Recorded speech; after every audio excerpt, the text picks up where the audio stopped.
యేసయ్య కొరకు బ్రతకాలనే ఆశ గుండెల నిండా ఉన్నా ఎందుకు మనం బ్రతకలేకపోతున్నామో తెలుసా? మనం బ్రతకకుండా చేయటానికి లోకంలో ఒకడు తిరుగుతున్నాడు. వాడి పేరు శత్రువైన సాతాను. ఒక్కొక్క వ్యక్తికి ఒక్కో రకమైన వల వేస్తాడు. డేవిడ్ జెర్మియా అని ఒక గొప్ప దైవ సేవకుడు. సాతాను ప్రజలను పడగొట్టడానికి వాడు వాడే టెక్నిక్ గురించి ఇలా అంటాడు: tailor made technique. Tailor made technique ఏంటి అంటే, టైలరు తన దగ్గరకు వచ్చిన అందరికీ ఒకే సైజులో సొక్కాయి కొట్టడం, ఎత్తును బట్టి లావును బట్టి పర్సనాలిటీని బట్టి బట్ట కొడతాడా, అందరికీ ఒకటే ప్యాంటు ఒకే షర్ట్.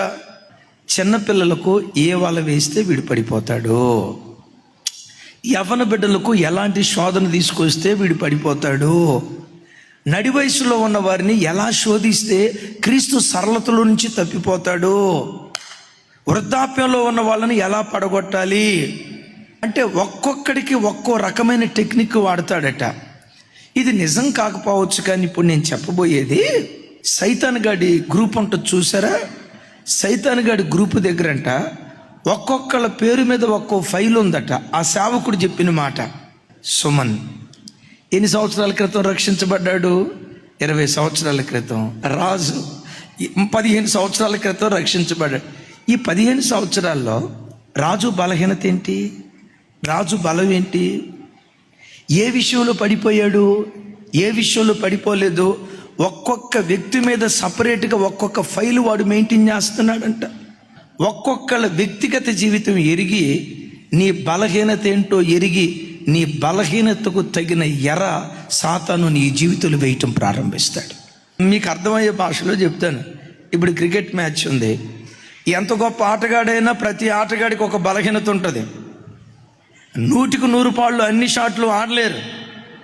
కొంతమంది కొన్ని షాట్లు ఆడలేరు, ఆ వీక్నెస్ తెలుస్తుంది. ఇప్పుడు బౌలర్ ఏం చేస్తాడు, వాడి వీక్నెస్ ఏదో వీక్నెస్కు తగిన బంతేస్తాడు, తంత్రంతో పట్టుకుంటాడు, out, duck out. Like that శత్రువైన సాతాను కూడా ఒక్కొక్క వ్యక్తి మీద ఒక్కొక్క బాణం వాడి వాడు ఉచ్చులో పట్టుకోవటానికి చనిపోయే ఆఖరి క్షణం వరకు ప్రయత్నిస్తున్నాడు. గనుకే బ్రతకాలి యేసయ్య కొరకని అందరూ వచ్చినా కొందరే బ్రతకగలుగుతున్నారు. నా ప్రార్థన, ఆ బ్రతికే కొందరిలో నీ ఉందువుగాక, ఆ బ్రతికే కొందరిలో నీవు నిలవబడుదువుగాక. దేవుని కొరకు వైరాగ్యంగా జీవించే ఆ గుంపులో యేసు నామం పేరిట నీ కుటుంబం ఉండునుగాక.